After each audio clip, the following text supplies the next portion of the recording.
If you're over 50 and you're still working, have you ever wondered, are you becoming invisible at work? You've got a lot of younger people working with you. They're coming in with new skills, new technology, and you're wondering if you're going to be left behind and how you now fit into this work environment. And you start to wonder if you belong, how you fit in with your maybe outdated skills, outdated education, outdated certifications. In this video today, I'm going to share with you 5 things that I want you to work on this month.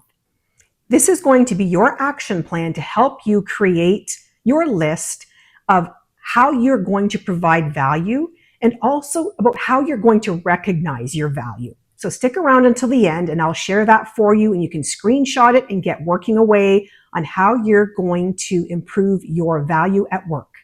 Today, I wanted to talk about how you can stay relevant at work after 50. And it's not about competing with your younger coworkers or pretending that you're 30 again. It's about understanding your value and making sure that your employer recognizes that as well. Today, I'm going to share 7 practical ways that you can protect your career, stay valued, and continue to grow into your 50s and beyond. Because it's not always just about experience, unfortunately. Experience does have a lot of value, but there's a lot more to it than just that. The first point is to not let your experience be your entire identity. Don't go into your job saying, well, this is how it's been done for 25 years. This is how I've been doing it. You're going to go in and you're going to say, based on my experiences, this is what I've learned, and this is how I can help you solve this problem with what information I have and what experience I have. Don't constantly talk about how things used to be. Talk about how your experience can help solve a problem with how things are today.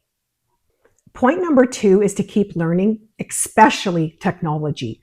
You can't be that person that says, I'm just not good with technology. You don't have to be an expert in everything, but you have to be willing to learn and you have to be willing to advance with everyone else.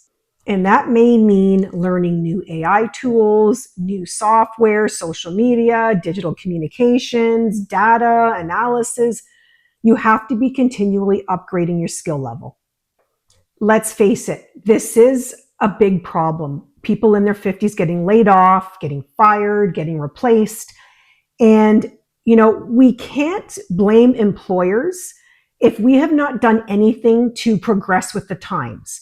If we are the same person that we were 20, 25 years ago working at the same company and we've not done anything to upgrade our skills, our certifications, any of that, we can't really fault the employer for replacing us because we have to evolve with the changes in time and we have to evolve with the company as well. The third point is that you have to stop saying, that's not my job. And so many companies are operating with less staff because of financial issues. The people are getting laid off. And you can't be that person that doesn't want to help and pitch in. And I'm not saying that you should let your employer take advantage of you.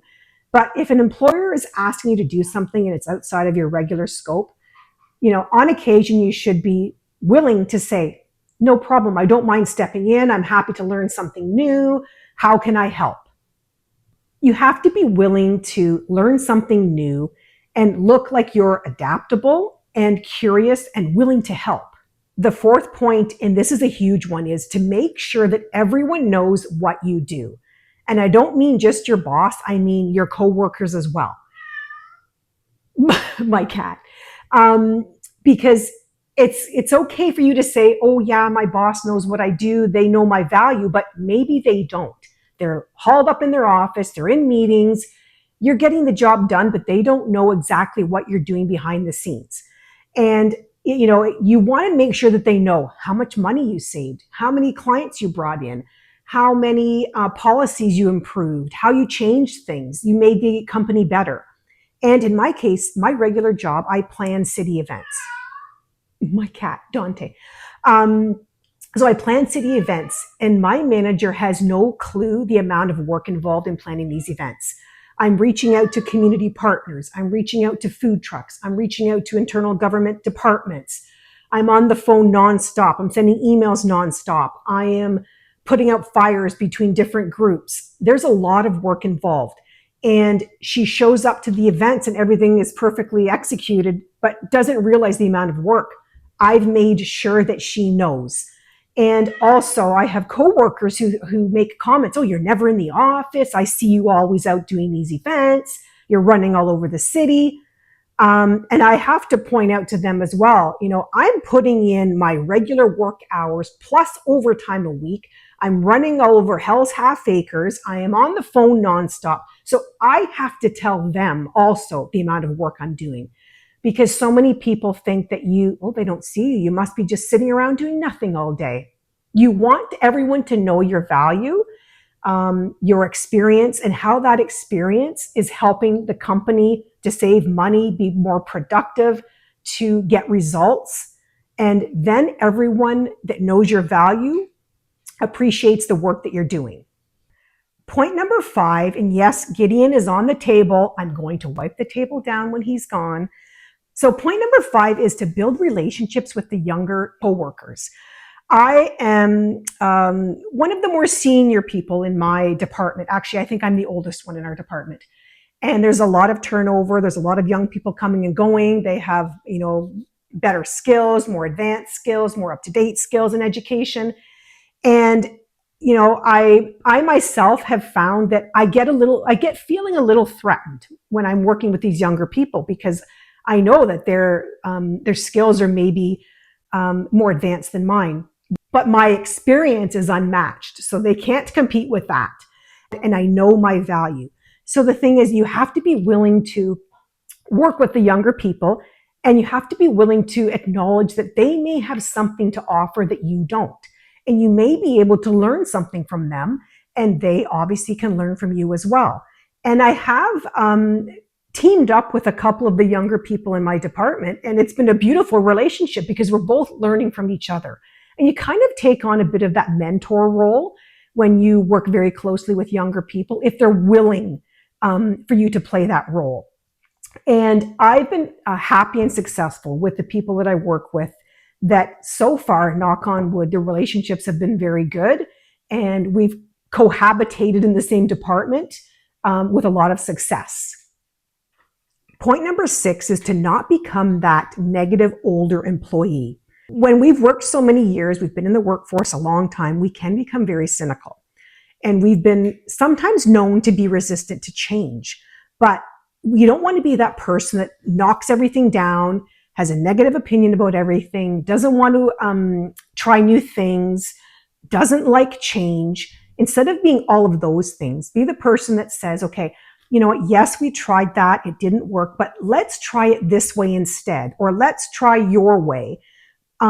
Because once you get labeled as that negative Nelly or that negative person, that reputation carries around with you, and people will not come to you, people will not trust you, and your employer probably doesn't want you around because you're also dragging down the aura of the whole team.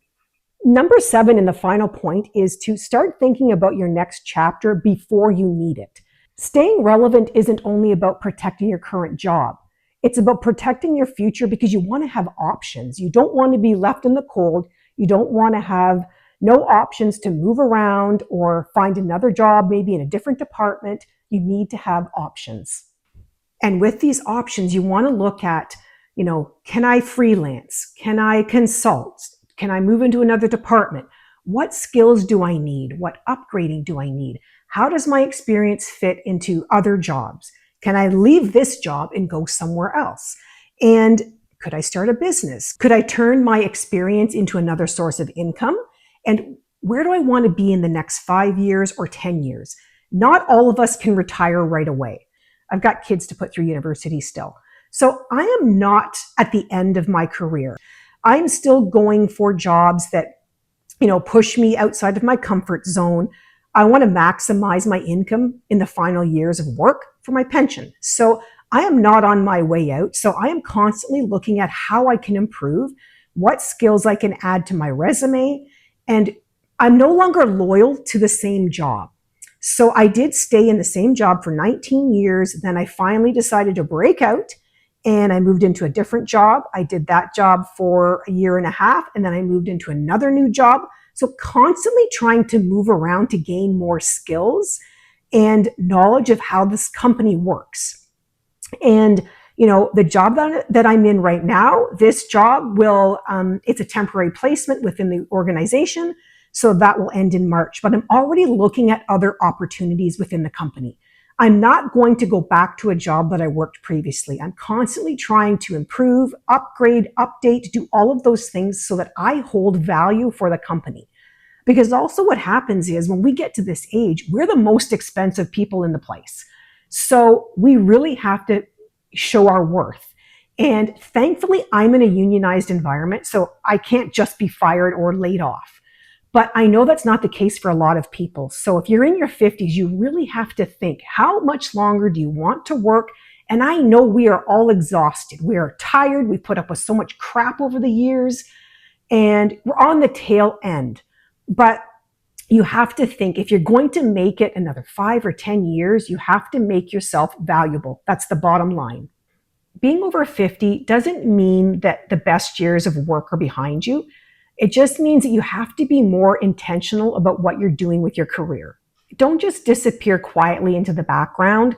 Don't assume that your experience is going to speak for itself. And don't assume that you don't need to learn and improve your skills because you've been doing something for so long and that's good enough. Your experience matters, your perspective matters, but the goal is to combine all of that experience with curiosity, stability, adaptability, and a willingness to keep learning. As promised, I'm sharing here your career action plan. So these are 5 things that I want you to focus on this month. And be sure to screenshot this slide. Staying relevant isn't about you trying to be younger. It's about you making sure that the value that you bring today cannot be overlooked. If you made it this far to the very end, thank you so much. I appreciate you. And I hope that you've subscribed, and let me know that you're here in the comments. Let me know what your thoughts are, how you're making out in midlife with your job, if you're working, if you've been laid off, what your situation is. And until next time, bye for now.